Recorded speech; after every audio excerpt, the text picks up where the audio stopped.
Dans un groupe. 1, 2, 1, 2.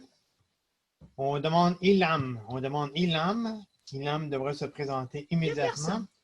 Ilham. 1, 2. Club des entrepreneurs algériens. Ah non, c'est pas comme ça.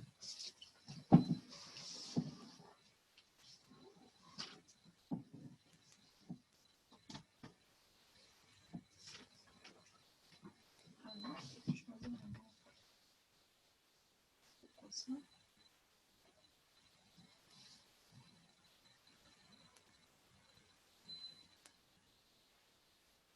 C'est que j'ai un problème avec mon truc, je ne peux pas partager. Encore comme l'autre jour?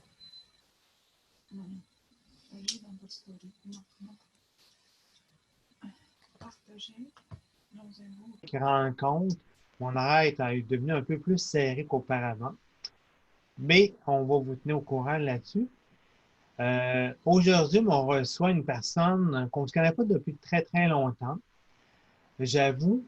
Et on s'est connus plus au salon au mois de février dernier, le salon de l'éveil. Ouais. Et tu es venu me donner un coup d'épaule. Et je suis venu te saluer. Et on a pris quelques minutes. Après ça, tu m'as reçu à ton château un peu plus sur la rive nord. Et merci à toi. Merci de ta grande personne à laquelle que tu es, mais surtout de ton ouverture. Parce que oui, je sais, je suis quand même conscient qu'on a toutes les deux des entreprises en mode croissance. Donc, je t'offre un beau tableau en ce moment, mais je sais que tu es sûrement occupé présentement. Donc, merci à toi d'être avec nous aujourd'hui. C'est très touchant de te recevoir. C'est un grand honneur pour moi de recevoir une telle invitation. Et puis, merci pour cette belle vitrine-là où j'aurai la chance de partager avec votre audience mon univers, Oui. qui, j'espère, sera un petit peu, et plus qu'un petit peu, beaucoup susciter la réflexion. Absolument. À toi. Vas-y, je te laisse pour les prochaines 45 minutes. Bonjour tout le monde. Je ne peux pas voir nécessairement toutes les personnes qui sont en ligne. Je suis en mode grand écran, donc je ne vois pas tous et chacun parmi vous. Ceci étant dit, j'ai à vous présenter quelque chose de spécial aujourd'hui. Pour vous préparer un petit peu à recevoir le message que j'ai à vous partager, je vous dirais, mettez-vous en mode, premièrement, asseyez-vous d'une façon confortable. Assurez-vous qu'il n'y ait pas trop de bruit ou de dérangement dans votre environnement pour rester concentré durant les 45 prochaines minutes qui vont passer comme 5 minutes, je vous le promets. En fait, j'ai à vous proposer une conférence inédite, ne serait-ce que par son titre, « Pour qui tu te prends ». Je sais que ça a l'air un petit peu prétentieux, comme on dirait au Québec, un petit peu baveux, mais ce n'est pas dans ce sens-là. Voyez le titre « Pour qui tu te prends » plus dans le sens de « Pour qui oserais-tu te prendre si tu étais en possession de tous tes moyens ». Et on va explorer un petit peu cette avenue-là pendant les prochaines minutes parce qu'indirectement, je vais vous parler de ce qu'on appelle de leadership personnel ou de leadership humaniste ou de leadership authentique. Vous prenez le terme qui vous convient. À main levée, même si je ne vous vois pas comme ça ici, qui se considère comme étant un leader? On lève la main. Merveilleux, merveilleux. Tous et chacun, la plupart d'entre vous, j'en suis ravi. D'ailleurs, une des raisons pour lesquelles vous êtes en train d'écouter ce live, c'est parce qu'à la base, vous êtes assurément un leader. Ce que je vous présente ici est un petit peu rude, mais est-ce que, un peu comme moi, il y a certains matins où vous vous sentez comme une roche? Vous savez, se sentir comme une roche, c'est se sentir immobile, se sentir lourd, se sentir las. Vous savez, des semaines de 5 lundis où ça nous prend tout notre petit change pour nous mettre à go. Mais tous et chacun, on a des périodes comme ça et c'est correct. Il y a des périodes plus intenses que d'autres où on se sent plus immobile, mais fort heureusement, l'être humain, foncièrement, à la base, le leader qui se met en nous, à tout de moins, n'est pas une roche. Et si je vous proposais un arbre. L'arbre, par rapport à la roche, par exemple, est enraciné. L'arbre est un petit peu plus vivant, n'est-ce pas? Il va s'alimenter de soleil, de pluie, d'oxygène. Il va nous donner des feuilles, il va nous donner des fruits, il va nous donner des fleurs. Il va prendre de l'expansion, mais il va rester planté au même endroit toute sa vie. Il est quand même immobile, même s'il est plus flamboyant et plus resplendissant que la simple roche. Donc, on est un petit peu plus qu'une roche, un petit peu plus qu'un arbre. Ici, on serait un genre d'animal. Bon, avec une intelligence qui lui est propre, là, mais un animal commence à ressembler un petit peu plus aux facultés d'un humain, dans le sens que on mange, on dort, on se reproduit, on a un territoire, on a une vie sociale, on a besoin d'un toit, et on a un cycle de vie, on est en mesure de se déplacer même sur un grand territoire. On commence à parler un petit peu plus aux facultés humaines. Et en bout de ligne, si on n'était qu'un être humain et heureux de l'être, point. Et un être humain qui le caractérise par rapport à la roche, aux arbres et aux animaux, en fait, on est tout simplement quelqu'un avec un plein potentiel que je vais explorer avec vous un petit peu plus tard. Avant ça, j'ouvre une petite parenthèse. Je me permets de me présenter et puis de vous dire un petit peu qui suis-je. Inquiétez-vous pas, l'ensemble de mon intervention aujourd'hui ne parle pas de moi, mais juste ouvrir une petite parenthèse pour que vous ayez une meilleure idée d'où je viens. Mais en fait, si je retourne jusqu'à l'adolescence où j'étais à l'école. Vous savez, l'école, on dit, du moins au Québec, que c'est important jusqu'à l'âge de 12 ans. Et ensuite de ça, mais ça devient secondaire.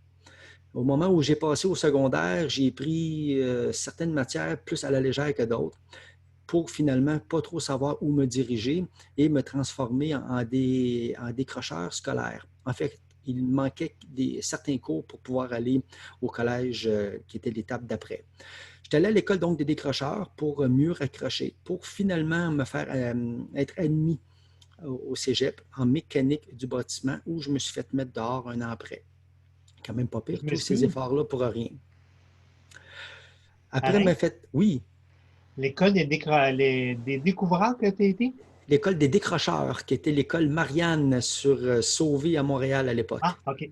Non. En fait, j'ai eu une petite passe ensuite de ça. Je ne dirais pas à vide, mais une phase ou une passe de reconstruction où j'ai hérité d'un programme de l'aide sociale. Et oui, j'ai été un BS pendant une année. BS, bien sûr, dans le sens de bonne santé. Pour finalement raccrocher de façon définitive à l'éducation des adultes, où j'ai terminé mon cégep, où j'ai amorcé mes études universitaires. Et dans les 25 années qui ont suivi, j'ai été l'équivalent de 15 ans sur les bancs d'école à temps partiel, jour, soir et week-end pour terminer certificat, baccalauréat et finalement une maîtrise en gestion des organisations en 2012. J'ajoute parmi mes périples de vie personnelle de multiples blessures à la tête, fracture du crâne, multiples commotions, additionné à ça, à des pertes de mémoire. En plus, si j'ajoute à ça un TDA, je ne dis pas TDAH dans mon cas parce que je ne suis pas hyper actif, mais TDA. Et attention, ne me dites pas que je souffre de TDA, mais je suis plutôt, je dirais, un déficitaire attentionné. Il me semble que ça paraît mieux, n'est-ce pas? Et ce parcours-là m'a emmené à décrocher un emploi très intéressant dans les dernières années, après avoir été consultant, travailleur autonome à mon compte durant aussi plusieurs années. Et alors que j'avais tout début de la cinquantaine, j'étais à quelques années à être éligible à ma retraite. Eh bien, j'ai, comme on dit par ici, tiré la plug pour m'aventurer à temps plein dans ce que je suis en train de vous présenter à titre de conférencier, à titre de coach et à titre de formateur. Donc, j'ai abandonné un emploi dans une municipalité bien rémunérée, cadre temps plein permanent avec tous les avantages sociaux qu'il y avait avec pour finalement venir, je ne dirais pas à la case départ, mais à mes amours qui sont le fait d'être à mon compte, d'être autonome. Et ça donne bien parce que le genre de leadership dont je vais vous parler fait référence à une certaine forme d'autonomie. Je vais commencer par une petite question. Normalement, en salle, les gens me répondent à haute voix, je répète, je valide, mais si je vous posais la question suivante, qu'est-ce qui distingue un leader? Ou si vous préférez, c'est quoi un leader pour vous? Ou quel attribut, talent ou comportement que vous accordez à quelqu'un qui se dit leader? Habituellement, j'entends en salle toutes sortes de propositions. Peut-être qu'Éric, tu veux m'en souffler quelques-unes. Oui, c'est ça. Moi, je dirais un leader, c'est une personne qui a de l'écoute, une personne qui a de l'ouverture, une personne qui a le goût de s'améliorer. C'est un petit peu ce que je dis à tous les jours. Que mon intention est de faire en sorte de m'améliorer à tous les jours, sans chercher la perfection, mais de faire le pas de plus, sans rester sur mon fauteuil et ne rien faire. En fait, tu as raison, c'est toute la ligne. Un leader, c'est ça. C'est entre autres ça et c'est beaucoup plus que ça. En fait, avant d'aller un petit peu plus loin, il y a 3 choses que je vous promets que vous allez retenir à titre de bagage à la fin de cette conférence. Un, vous allez découvrir peut-être une autre forme de leadership qui n'est pas axée nécessairement sur la performance, mais davantage sur le sens de la responsabilité. Vous allez découvrir que probablement vous êtes beaucoup plus leader que vous le pensiez et vous allez également découvrir qu'il y a 1001 façons d'exposer son leadership au-delà de notre environnement de travail. Un petit tour en arrière, je ne dirais pas un cours d'histoire, là, ça serait prétentieux, je ne suis pas historien, mais écoutez bien. Si on se réfère à la notion de base d'un leader, un leader, c'est quelqu'un qui prend les choses en charge, c'est quelqu'un qui lead, c'est quelqu'un qui prend les devants, c'est quelqu'un qui est au devant, donc c'est quelqu'un qui se démarque à sa façon. Au fil du temps, si on retourne à plus ou moins plusieurs siècles avant Jésus-Christ, à l'époque de Confucius, eh bien, je vous dirais, pas à l'époque de Confucius, excusez-moi, bien avant ça, à l'époque des philosophes grecs dans la Grèce antique avec Socrate et Platon, supposons, eh bien, ces deux compères-là, ces deux philosophes-là disaient que pour qu'une personne se démarque, elle devait posséder le bien parler et le parler bien. Quelle est la différence entre les deux? Le bien parler, imaginez que c'est la rédaction d'un texte, d'un discours finement écrit par une main de maître. Le bien parler. Et le parler bien, c'est la livraison du message. Imaginez un texte incroyablement bien écrit qui serait partagé par, disons, Barack Obama. Je ne veux pas nécessairement aller dans ce sens-là, mais imaginons que le même texte serait lu par, on va l'appeler l'autre, une autre personne. Vous comprenez ce que je veux dire?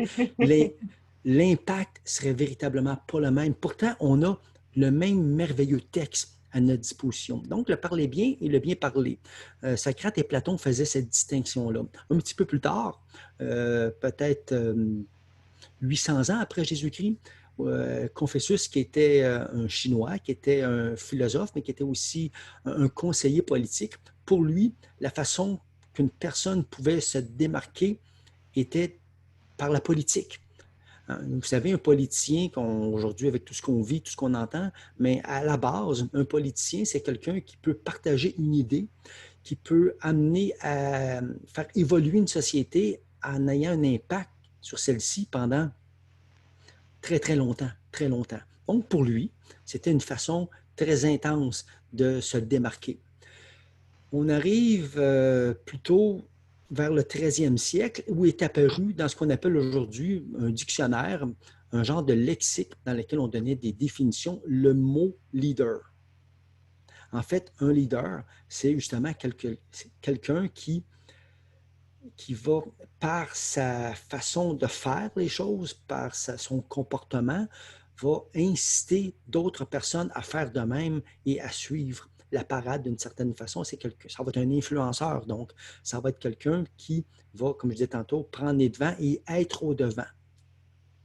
Et si on saute plusieurs siècles, encore une fois, environ au milieu des années 1800, il y a eu l'ère du Taylorisme. Taylorisme, faisant référence à Taylor, c'est l'ingénieur qui a, je dirais, encadré les concepts de la productivité et de la rentabilisation en entreprise, d'où est venu, ensuite de ça, tout le travail à la chaîne.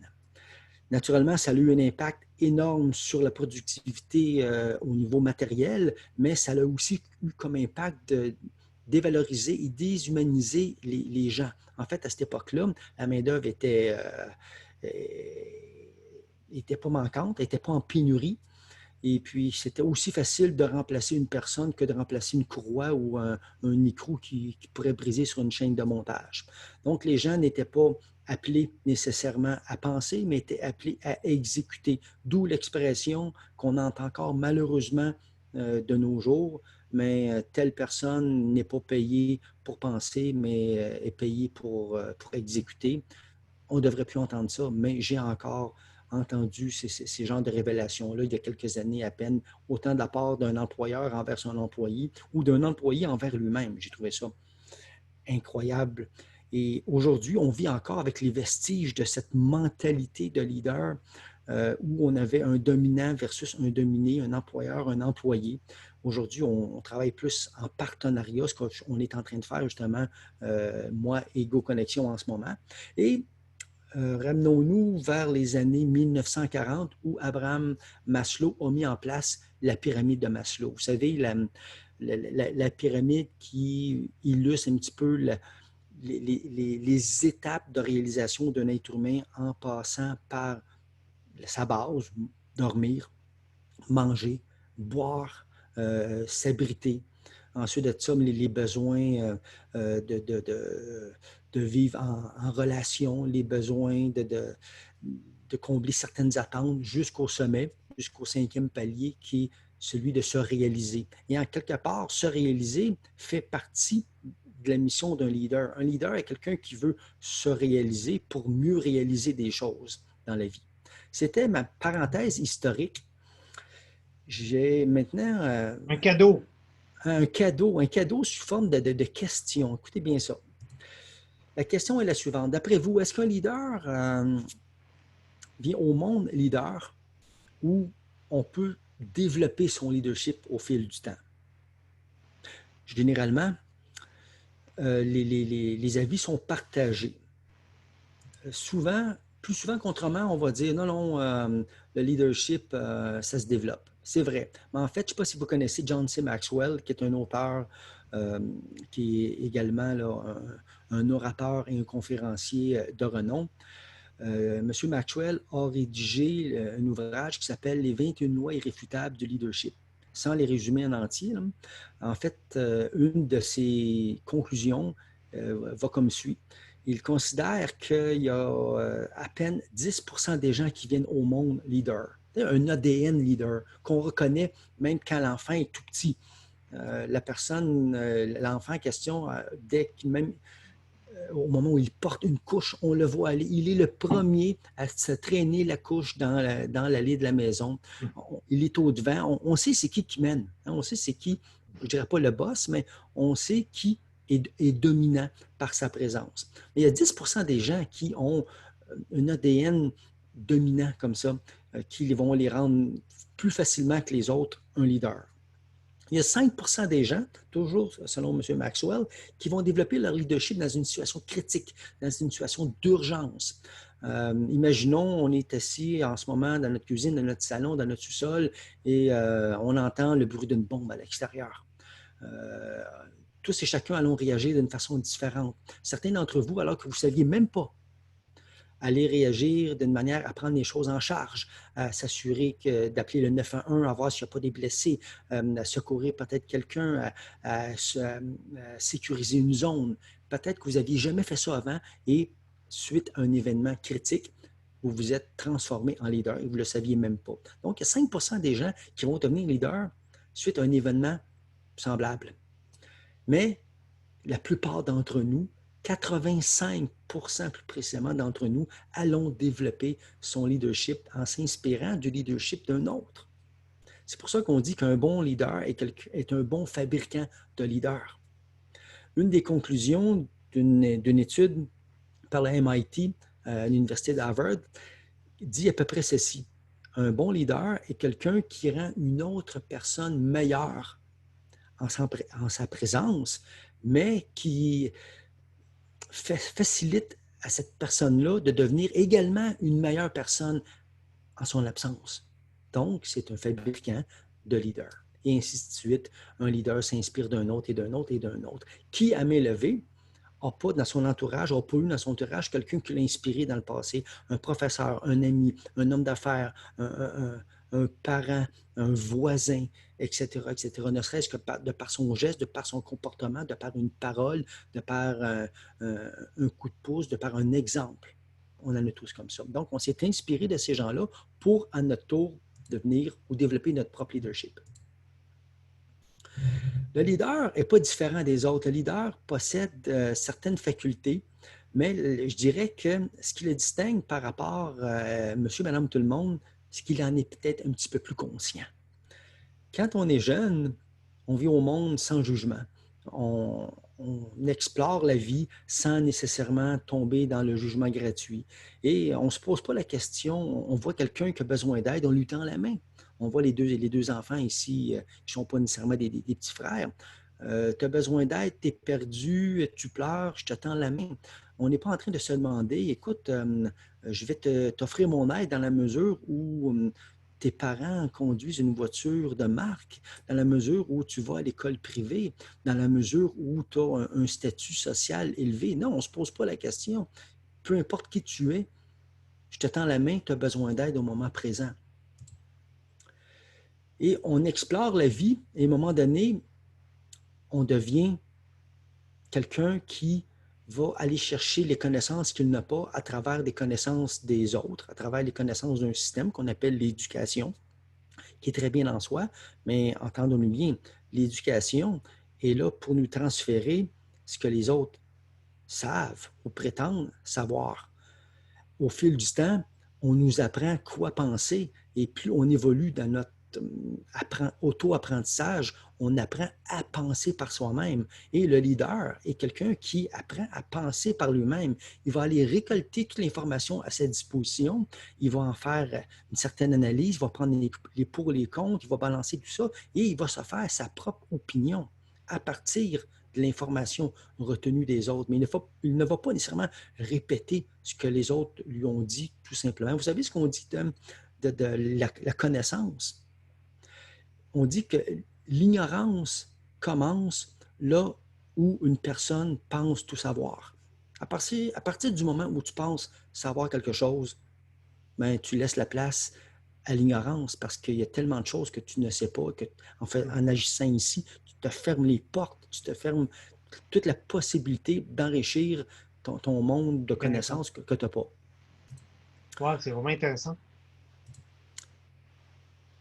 On a vu tantôt le jeune enfant avec un autre jeune enfant lui tendre la main, mais c'est drôle au fil du temps. On explore, on expérimente certaines choses pour revenir à la case départ et on se rappelle encore plus vieux que l'aide est encore la meilleure chose qu'on peut apporter aux gens pour se démarquer comme leader. En fait, il y a Paulo Coelho qui disait que c'est pas votre opinion qui compte, mais c'est par votre exemple que vous allez changer le monde. C'est par votre exemple que vous allez inspirer les gens à suivre, pas nécessairement votre trace, mais à suivre leur propre inspiration.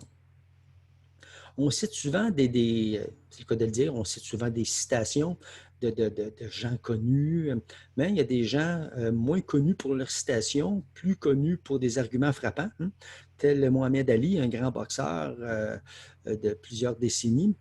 J'aime bien ce que M. Ali disait. Il disait que si à 50 ans, tu penses et tu agis encore comme lorsque tu avais 20 ans, ben, je suis désolé, tu as perdu 30 ans de ta vie.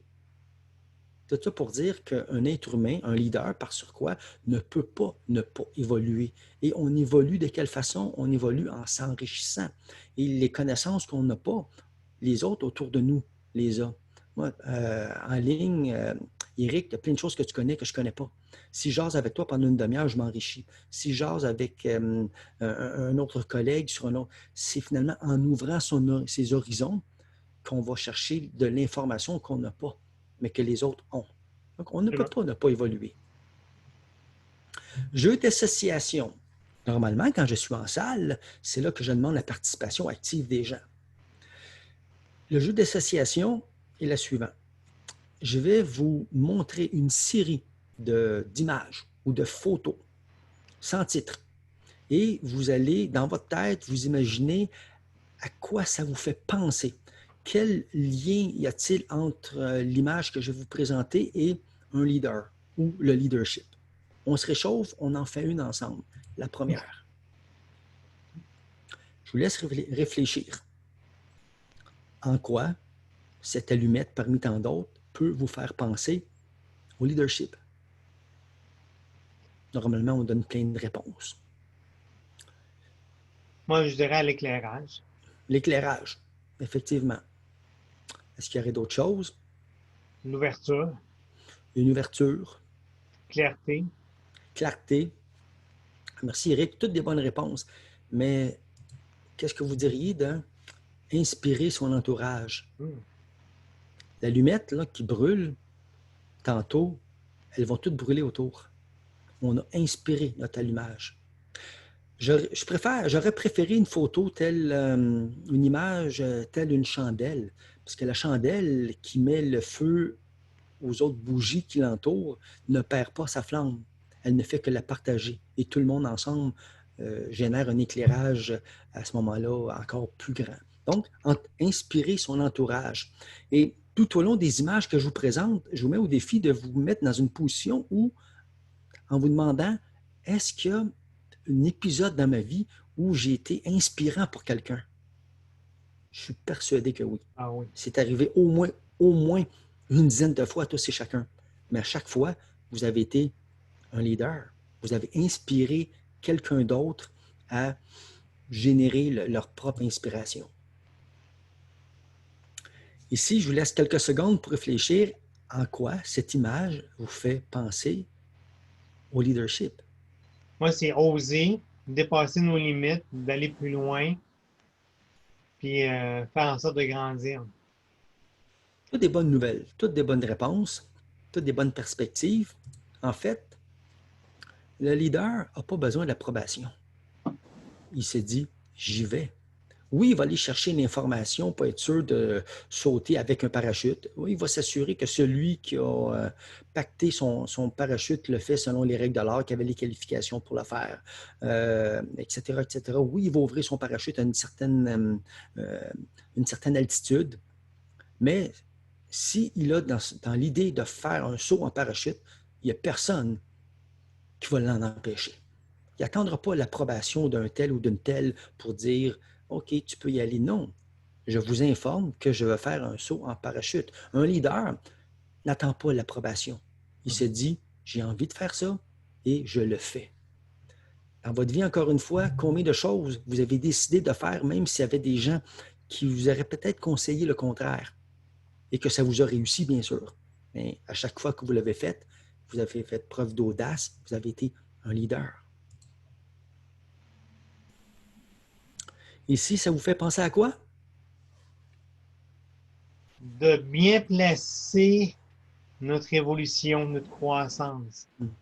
J'aime ça. J'aime ton imagination, Eric. Celle-là, je pense que je ne l'avais jamais entendue, mais elle est très bonne, honnêtement. Elle est très bonne. Si je vous suggérais, on fait référence au jeu d'échecs. On fait référence à l'échec. Mais le leader a, je dirais, une relation particulière avec l'échec. Pour le leader, l'échec est ni une fatalité, ni une finalité. L'échec est tout simplement un parcours d'entraînement vers le succès. Et en revanche, un parcours d'entraînement vers le succès. Tu ne peux pas connaître et apprécier le succès si tu n'as pas eu des faux pas en cours de route. L'échec n'est pas nécessairement de connaître un échec. L'échec est de ne pas se relever de son échec. L'échec est de ne pas apprendre de son erreur. Mais d'apprendre de son erreur te permet la prochaine fois de faire encore mieux et encore mieux et encore mieux. C'est pour ça que je dis que c'est tout simplement un parcours d'entraînement vers le succès. Et le leader fonctionne de cette façon-là. Il ne se laisse pas accabler par une déception. Ça peut arriver, et puis ça peut durer un certain temps, mais il se relève. Rendu ici, j'ai plutôt une petite histoire à vous raconter. Oui.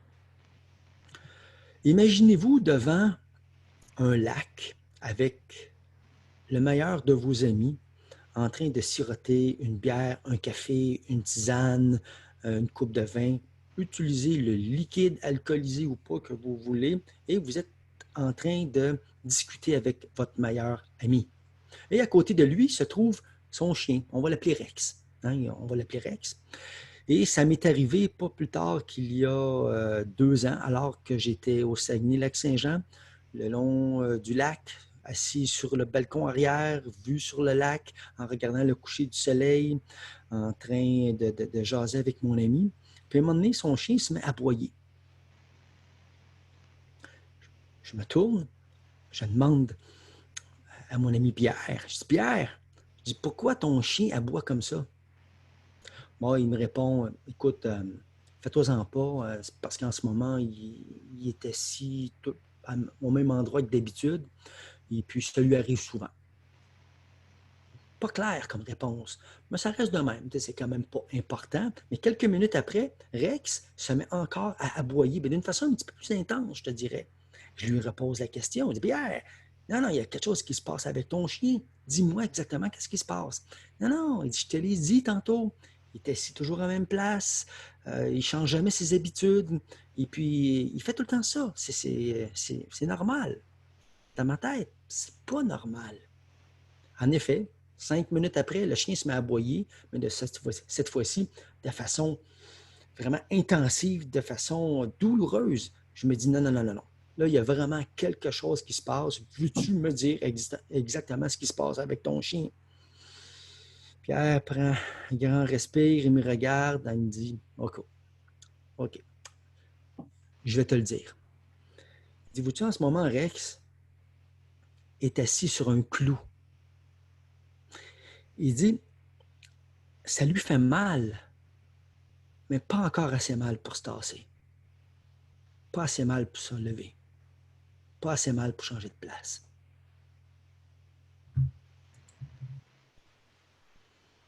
J'ai envie de vous poser une question. Wow. C'est quoi votre clou?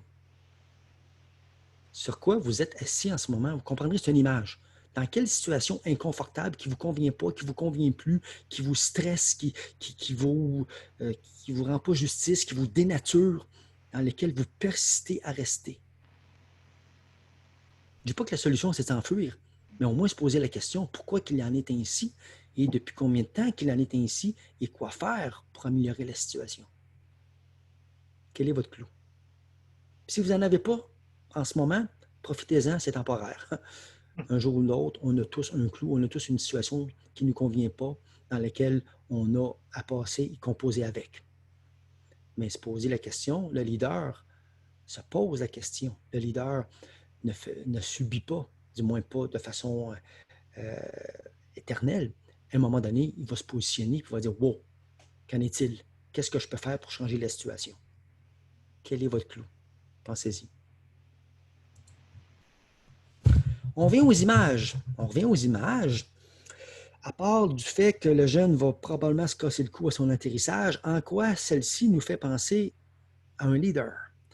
Vas-y, Eric. Essayez. Essayez. OK? Retiens ce mot-là. Je vais en parler immédiatement après. Mais essayez. Il essaye quoi, juste? Quelque chose de différent, quelque chose qu'il n'a peut-être pas l'habitude de faire, Ouais. peut-être possiblement pas en contrôle. Quelque chose de différent. Regarde, je fais du pouce là-dessus. Et si on se disait, voir sous un autre angle. Mm-hmm. Le leader ne se contente pas de regarder les choses toujours de la même façon. Il sait qu'il y a d'autres angles qui peuvent lui donner d'autres indices, d'autres réponses, d'autres avenues, d'autres perspectives. Donc, voir les choses sous un autre angle. Imaginez que vous faites face une boîte de papier mouchoir. Disons que la boîte de papier mouchoir est bleue. Et je vous demande quelle est la couleur de la boîte de papier mouchoir. Naturellement, vous allez me dire qu'elle est bleue. Mais elle est bleue uniquement par rapport à la surface que vous voyez.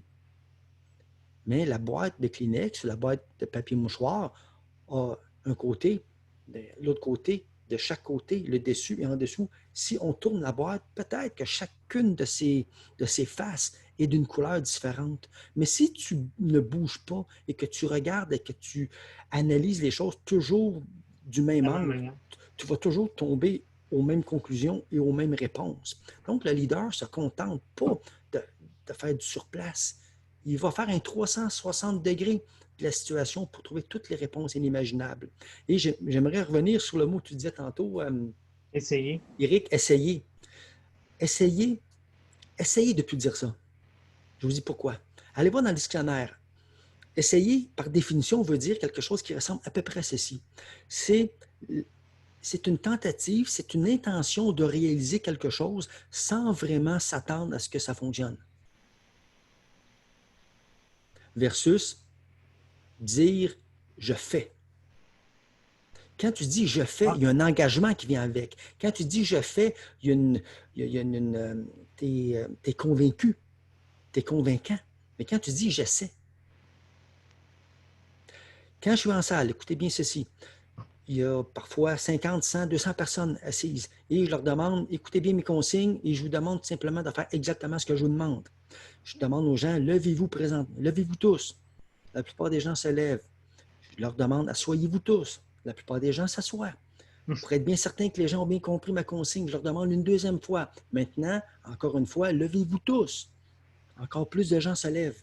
Et je leur demande de se rasseoir et la totalité des gens s'assoient. Ma troisième question, légèrement différente des deux premières, je leur dis maintenant, écoutez bien, je le répète qu'une seule fois, essayez de vous lever. Je vous jure, il y a à peine le quart de la salle qui se lève. Wow! Vous ferez le test. Vous ferez le test.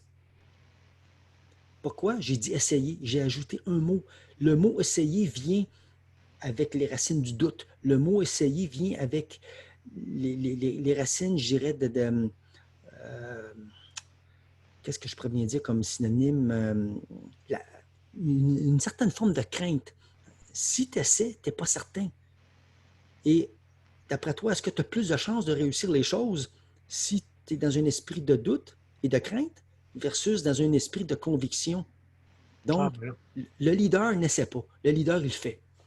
Il n'a pas dit que ça va fonctionner, mais il le refait. Il n'a pas dit que ça va encore fonctionner. Il le fait, refait et refait. Donc, ça revient un petit peu à son parcours d'entraînement vers le succès. Il les répète, mais à chaque fois, il est convaincu qu'il va y arriver. C'est juste que ce n'est pas cette fois-ci.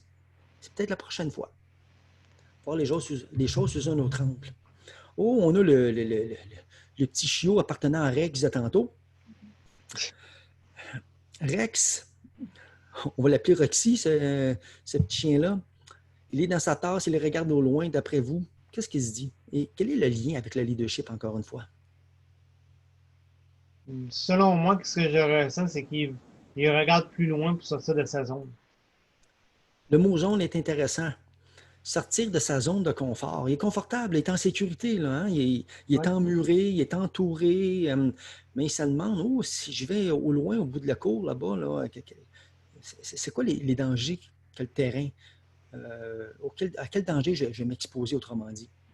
Mais dans notre vie, on est tous comme ça, on est tous dans une zone de confort. En réalité, la zone de confort n'est rien d'autre qu'une zone de protection. Parce que le leader, il va se sentir confortable au moment où il va se réaliser. Il va être fier de sa réalisation. Mais pour se réaliser, il faut sortir de sa zone de confort, de sa zone de sécurité. Il faut accepter d'emprunter un parcours d'inconfort avant de se rendre dans la zone de réalisation. Souvent, c'est ça qui nous fait grandir aussi. C'est ce qui nous fait grandir, c'est ce qui nous fait avancer, ce qui nous fait, je dirais, accéder à des points de vue qu'on n'avait pas si on était resté immobile. Ouais. Toutes les images que je passe depuis tantôt, je le répète à chaque fois, on parle ici de zone de confort. pensez à une seule occasion où dans votre vie, vous avez osé sortir de votre zone de confort. Vous avez fait preuve de leadership à ce moment-là. J'ai donné une conférence à un organisme municipal il y a quelques années et c'était pour la plupart des directeurs de travaux publics qui étaient dans la salle. Naturellement, une champlure faisant référence aux égouts et aqueducs, ça leur parlait. Mais la devinette que j'ai avec cette image-là par rapport au leadership n'a rien à voir. D'après vous, qu'est-ce que ça peut illustrer, cette champlure dont une bonne quantité d'eau se déverse là, dans le lac? Point d'interrogation. Hein? Je vais vous aider à réfléchir. Déverser son savoir. Le leader sait très bien qu'il ne sait pas tout. D'ailleurs, ouvrir une petite parenthèse à ce niveau-là par rapport aux connaissances, il y a 4 niveaux de connaissances. Il y a les choses que tu sais que tu sais. Il y a les choses que tu sais que tu ne sais pas. Il y a des choses que tu ne sais pas que tu ne sais pas. Il y a des choses que tu ne sais pas que tu ne sais pas. Il y a des choses que tu ne sais pas que tu sais. Je répète, il y a des choses que tu sais, des choses que tu sais que tu ne sais pas, les choses que tu ne sais pas que tu ne sais pas, et les choses que tu ne sais pas que tu sais. Je n'irai pas en détail nécessairement, mais la conclusion de ça, dans ma formation, j'en parle un petit peu plus longuement, mais au final, tout ça pour dire que la conclusion est la suivante. On ne sait 3 fois rien.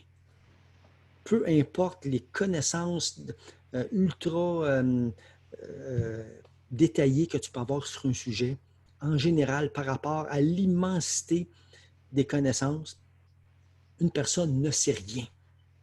Et ce que je ne sais pas, toi tu le sais, toi tu le sais, toi tu le sais, toi tu le sais, vous le savez.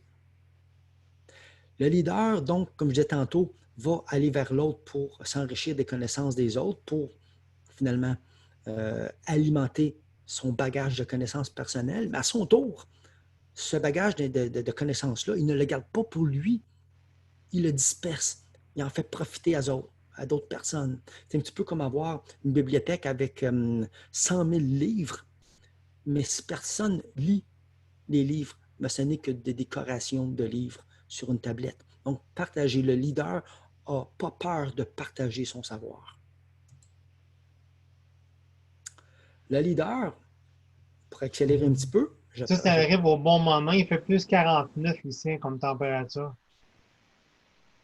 À ce point-là. Oui. OK. J'accélère parce que je veux vraiment passer aux vidéos immédiatement après. Ici, je vais vous aider à réfléchir un petit peu. Le leader, par rapport au cornet, simplement, le leader se régale des défis. Il aime se réaliser, donc un défi pour lui, c'est une occasion de réalisation. Il s'en régale. Pensez-vous que le leader est toujours confiant? Ou du moins confiant, mais avec ou sans stress? Le leader n'a pas peur d'affronter ses peurs. Bien sûr, il va prendre des risques, la plupart du temps des risques calculés. Ici, ce qu'on ne sait pas, c'est que la personne s'est entraînée probablement en gymnase avant pour savoir quelle distance elle peut franchir en courant. Mais rien ne dit qu'elle va atterrir sans se briser une jambe, sans se fracasser un genou, se tordre une cheville, peu importe. Mais elle sait qu'elle a l'entraînement, qu'elle a le désir et qu'elle a la vision de traverser le défi. Donc, le leader a des peurs comme tout le monde, mais il va oser affronter ses peurs pour aller de l'avant. Arrive ici une vidéo qui pourrait peut-être changer votre perspective. Je n'aurais pas changé votre vie quand même, là, mais changer votre perspective.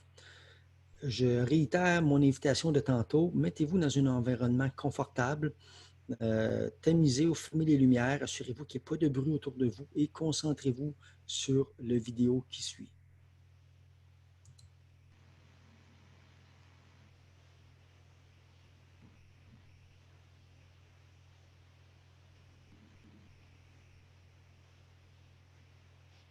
Veux-tu qu'il n'y a pas de son?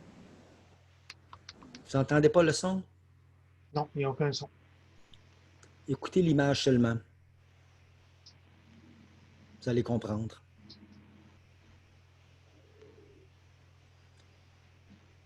Vous savez, toutes ces situations où le doute, le manque de confiance, les mauvaises surprises nous paralysent. On fait souvent un pas en arrière pour se culpabiliser, pour se diminuer. Et pourtant,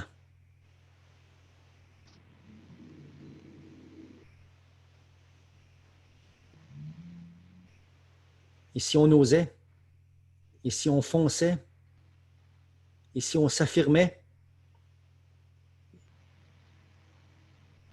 et si on était confiant,